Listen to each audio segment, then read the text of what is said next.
Welcome to Unlocked, an NAMFS podcast. In the second episode of our Stronger Together member series, we have a conversation with Bill Garrick from Innovative Field Services, a super regional member. Let's get started. All right, everybody. Thank you for joining us again for Unlocked. It's great to, in my mind, I can see all of you tuning in and listening to our podcast. But we're grateful for all of you participating and joining. Today, we're going to chat a bit with Billy, who is fantastic. I got to know Billy a little bit in the last year, but I'll let him introduce himself. Billy, could you let everybody know who you are, where you operate, how long you've been in business, all the good stuff? Hey, Sam. I'm Bill Garrett. I'm the owner of Innovative Field Services based in New York. We've been in business now for 20 years. We're what NAMFS would consider to be a super regional. We work in, for the preservation side, about 10 states. With the inspection side, we've expanded out a bit, which I'll explain a little bit later. Got it. Oh, we appreciate that. I'm Sam Dominguez. I'm currently with Verisk. I represent Property Preservation Wizard with a few team members, but been involved with NAMFS for just the last couple of years. So it's been great getting to know everybody. So look forward to the conversation. Bill, you've been at this for a while.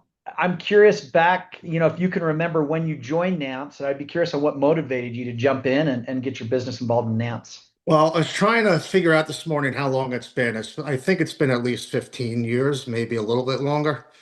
And when I was debating on joining NAMFS back at the time, we were working for two national companies. And the one hesitation, or why I was hesitant about joining, was I thought at the time that NAMFS was very national servicer heavy, where everything skewed towards the bigger companies.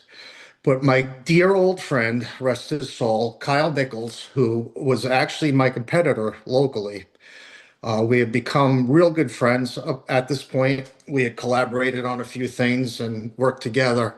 He convinced me to go have lunch with Eric Miller while we were out in Cleveland at another conference. Sat down, we discussed my apprehension, and you told me then that you were looking to get it to be more diverse, more regional companies, more local companies, and that convinced me to join.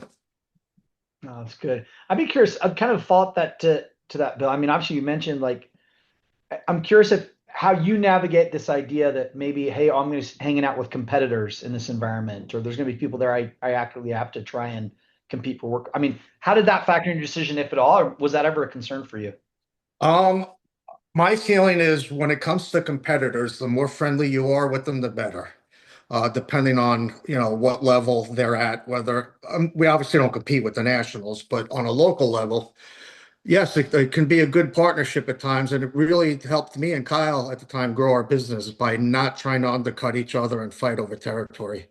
And I've met a lot of similar people at NAMFS. They might be in different states, but just in talking to them, how they operate has really helped us out. That's cool. I appreciate you answering that. I just came to mind. I know that's a concern I think some people sometimes have with working groups. So that's good to know. If they're good people and they're like-minded, yes. Yeah, works out. That's cool. What do you think's been the most valuable aspect of your membership? Like if you had to rank things, I'd be curious as you've participated, what's been the most impactful for you and for the business? The collaboration and the networking. Like I said, we started out, we had two national clients. I counted them this morning. We now have 21. Whoa. And 90% of them are because of NAMFS, us coming to the conferences. Back when I had the two large ones, there were other nationals at the time that we had worked with, and we found it hadn't worked out. Yeah. For whatever reason. Could have been our fault. We couldn't keep up. It could have been we didn't understand their process. And since that time, we've re-engaged those companies. We've been working for them for years now because we're able to meet with them face to face and talk about the difficulties we had. Yeah, that's cool. No, I tend to agree with that. I think, as much as we love virtual, I don't think there's anything that fully replaces kind of toe to toe, knee to knee, whether it's meals, drinks, meetings. I agree with you 100%. Yeah, and the email collaboration is horrible with everybody working remotely these days. The face to face is important. Okay, so we've hit collaboration, networking. Obviously, you've grown your business through the group.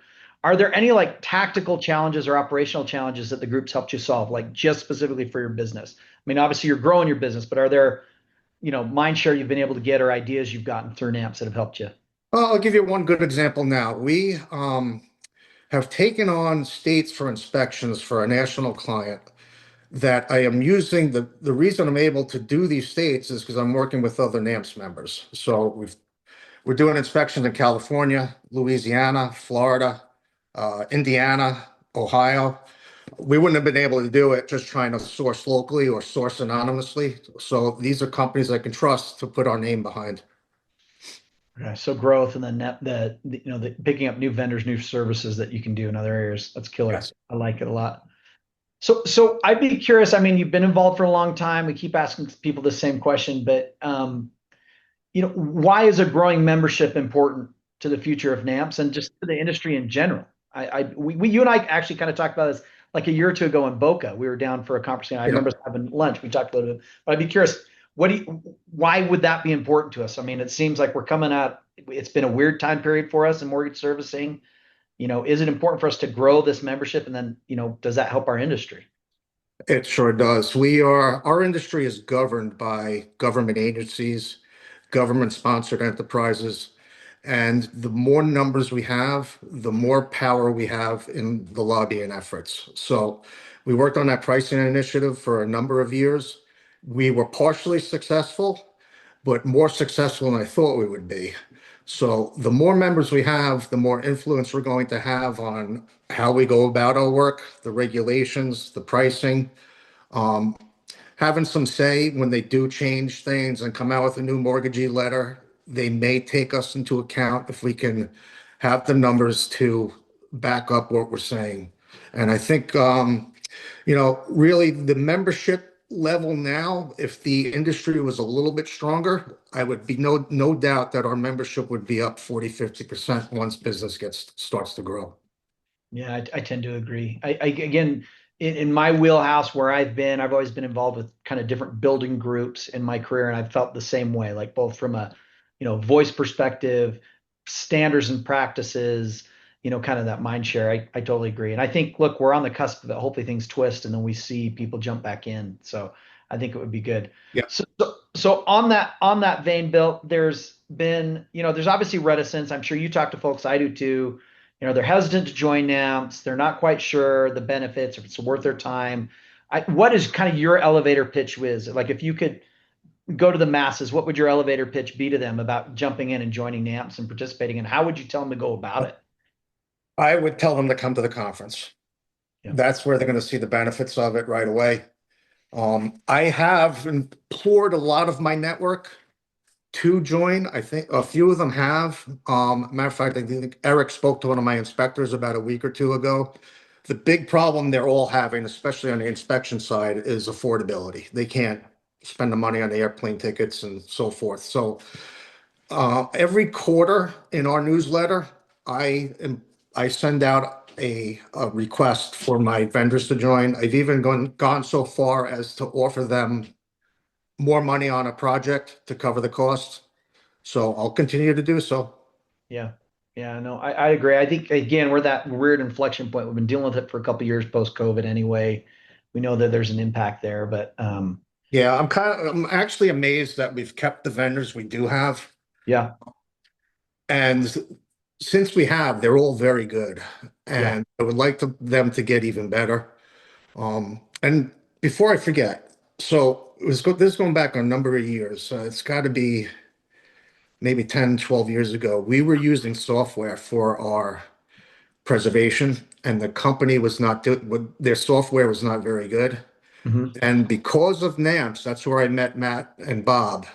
And I'm doing a little sell for PPW here. The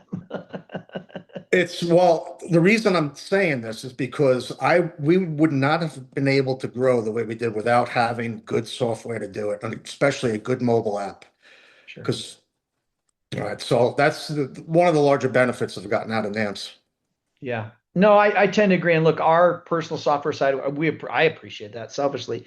But I would say, again, going back to it, I don't think, even in the business we're in, particularly on the technology sales side, there is no substitute for that camaraderie, that community, that opportunity to shoot somebody straight. I mean, everybody's time is valuable. And so I tend to agree, whether it's us or others. And I think as an organization, what NAMPS brings to the table is, look, we walk in a room and we have competitors in the room as well. But to Mhm. your point previously, competition spurs innovation. It increases standards. It makes us all better. And so we're happy to participate in a group that kind of lifts everybody up. But yeah, there's definitely no substitution for those moments, those opportunities. I call them, there's formal and informal times, but I think I've had more great learnings and situations with people like yourself, with Eric, outside of a formal meeting, just being at the bar together, at dinner together, walking in the hall, picking each other's brains, talking about, what's top of mind. I think It's that's the value itself. we all have to go to a lot of conferences. This is my favorite one to go to. Dallas might not be my favorite place, but I do like going to the conference. That's good. I tend to agree. We head to the Metroplex a lot ourselves every year for a handful of conferences and meetings. So this is good. Well, this has been great, Bill. I really, really appreciate it. We'll look forward to seeing you at the conference. We'll be there. Anybody else that's listening, please, we'd encourage you May 4th and 5th down in Frisco, Texas, Embassy Suites. Come join us. We've got tons of great panels, speakers, and then obviously the networking opportunity to meet people, like-minded people in the industry would be great. So appreciate the time, Bill. It's been great. Yep. As always, I'll see you in a couple weeks for sure. Good to see you, Sam. Take care, Eric. Thank you for watching and listening to Unlocked, a NAMFS podcast. Be sure to subscribe to the NAMFS YouTube channel or follow us wherever you get your podcasts so you never miss an episode. We'll be back next Wednesday with another Season 2 conversation, and we look forward to having you join us.